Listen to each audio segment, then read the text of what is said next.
Kojos tiesimas atgal stovint.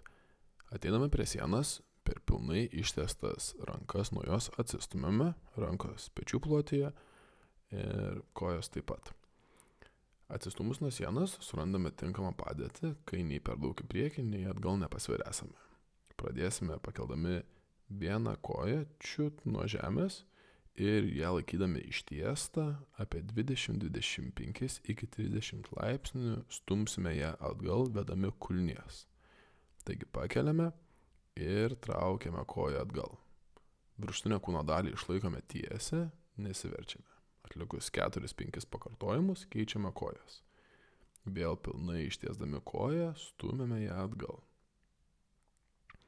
Pratimo metu nereikėtų virsti visam, ypač su viršutinė dalimi į priekį, kaip čia vaizduoju, ir reikėtų išlaikyti viršutinę kūno dalį tiesę. Taip pat, jeigu jaučiate, kad virstate į priekį, galima padaryti pratimo alternatyvą. Taigi sulenkti rankas ir su alkūnėm atsiremti į sieną. Atsirėmus į sieną nebeleisite savo virsti ir išstūmus mentes tą patį pratimą atlikti tiesiomis kojomis, tiesiog stumti už savęs atgal. Padaręs po 5-6 arba pagal savo galimybės daugiau pakartojimų, pratimą baigiame.